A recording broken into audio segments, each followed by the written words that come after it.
Olá a todos, me chamo Raymond de Souza, sou brasileiro de nascimento, cidadão australiano, hoje residente nos Estados Unidos. Eu sou o diretor de programações para os países de língua portuguesa do movimento Human Life International, Vida Humana Internacional, que hoje existe em 86 países. Nosso objetivo é defender a cultura da vida, o evangelho da vida, na luta contra o aborto e suas consequências hoje em dia.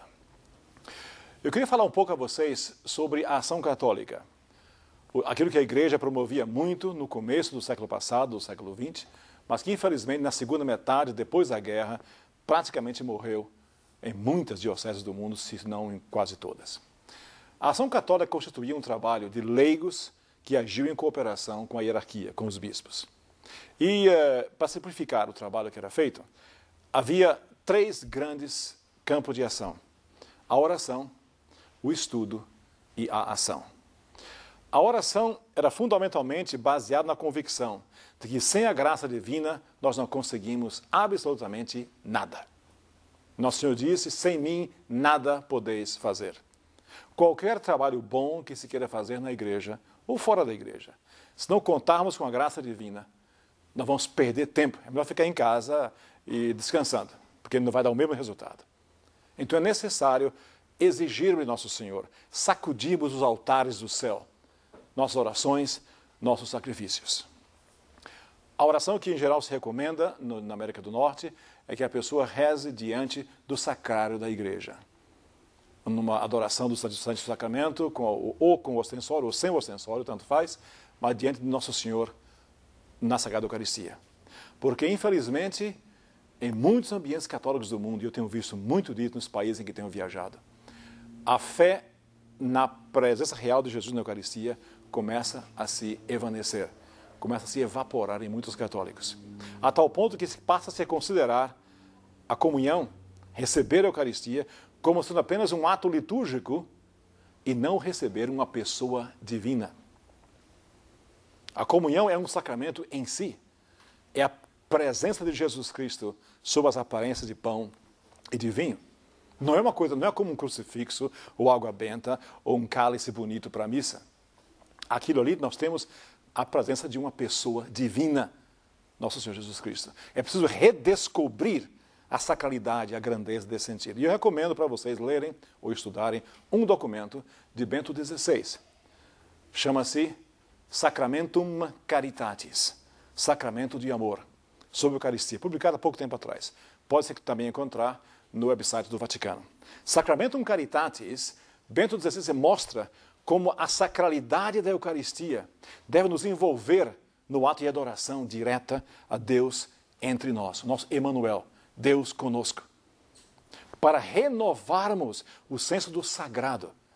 Não considerar a Eucaristia, a igreja, como sendo apenas um objeto que faz parte da nossa vida, mas Jesus está ali. Imagine, por exemplo, se soubéssemos que um dia, veja, eu sou australiano, então eu sou súdito da Rainha Elizabeth. Digamos que um dia soubesse que a Rainha Elizabeth está vindo a São José dos Campos e vem aqui à catedral, e vem aqui a essa sala para receber pessoas. Como é que a gente se comportaria na presença da rainha?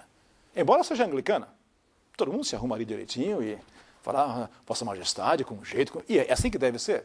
Não, pega um exemplo melhor. O Papa vem aqui na paróquia e vai ficar aqui sentado nessa cadeira ao meu lado e recebendo os cumprimentos de vocês. Como é que a gente se vestiria? Como é que a gente comportaria na presença do vigário de Cristo? Mas, minha gente, no sacrário, não é a rainha, não é o Papa, é o próprio Cristo. Aquele que foi encarnado em Nazaré, que nasceu em Belém, que pregou na Galileia, que pregou na Judéia, que morreu na cruz, que ressuscitou no 3º dia, é Deus encarnado aqui entre nós. Como é que a gente se comporta diante dele? Quantas vezes após a missa, eu tenho visto em muitas paróquias do mundo, a igreja parece um mercado de peixe.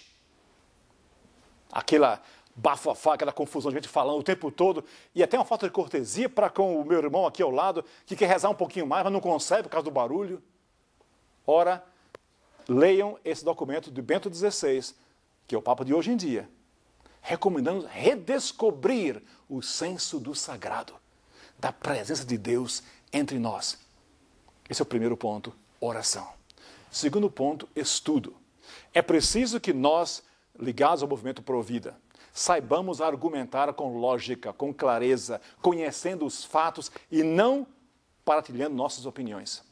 Isso é fundamental.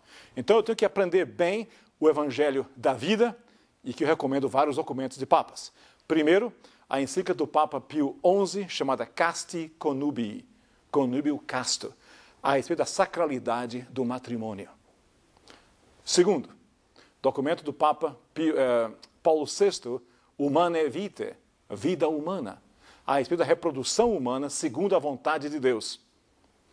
Terceiro, de João Paulo II, já citei essa em outras apresentações, Evangelium Vitae, Evangelho da Vida, em que ele dá todo um programa de ação para católicos agirem, para reconquistar o terreno que perdemos para a cultura da morte.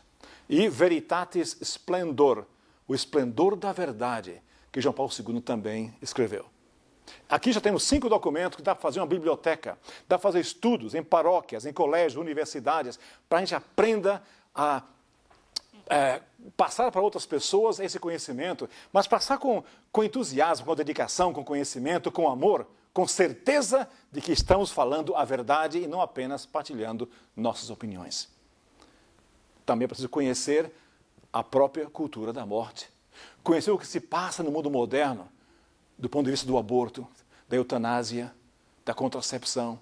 Eu já falei em outra apresentação como a contracepção está agora acabando com a nossa civilização, porque morre mais gente do que nasce hoje em dia no mundo ocidental. Como daqui a 50 ou 80 anos, os povos europeus virarão minorias étnicas em seus próprios países, porque não têm filhos. Os muçulmanos têm. Estamos aqui diante de uma situação quase apocalíptica. E ação. Que ação? Há um monsenhor nos Estados Unidos chamado Monsenhor Riley, que começou um trabalho de apostolado de ação, em que o pessoal se reúne diante da clínica de aborto, no passeio, pacificamente, e reza-se o terço na rua. Isso requer coragem. Rezar o terço na rua, num país que não é católico, não? Como os Estados Unidos. Então, pessoas que passam e verem rezando o terço, tem algumas senhoras, e normalmente mulheres, bem treinadas na argumentação de como apresentar a verdade, que distribuem folhetos para quem entra na clínica de aborto. Então, pessoas, mulheres que querem abortar, perguntam a elas, o que estão fazendo aqui? Dizem, estamos rezando por você, para que você não mate seu filho. O Monsenhor Riley já fechou mais de 20 clínicas de aborto no estado de Nova York. O pessoal vai embora, vai para casa. 3 aspectos da ação católica. Oração. Vamos redescobrir a vigília de orações diante do sacrário. Segundo, estudo. Vamos aprender a verdade para poder explicá-la bem e conhecer o erro para poder refutá-lo com clareza, com seriedade, com objetividade. E, finalmente, ação. Fazemos o lobbying de políticos. Visitar políticos, eu falava há pouco, hoje à tarde, com um grupo de jovens na Argentina, pelo telefone, e pedir o que você sugere fazer com políticos. Procurar cada político antes da eleição, um grupo de jovens, especialmente moças, mais do que homens, e perguntar a ele o que é que o senhor pensa do aborto. Mas pôr ali, se ele disser que ele é contra o aborto, me assine um papel, que o senhor vai sempre votar contra o aborto. Se ele disser que é a favor do aborto, a gente pergunta, o senhor consultou o povo? Para ver o que é que o povo pensa? Pôs contra a parede. Porque uma vez que a lei passa, para retirar, é a coisa mais difícil do mundo. Então, oração, estudo e ação. Está aqui um método tríplice de ação católica que nós podemos utilizar hoje em dia com meios que já possuímos. Não é que é grande dinheiro, não. Para poder reconquistar no Brasil de volta para a cultura da vida. Está aqui a sugestão. Que Deus abençoe a todos.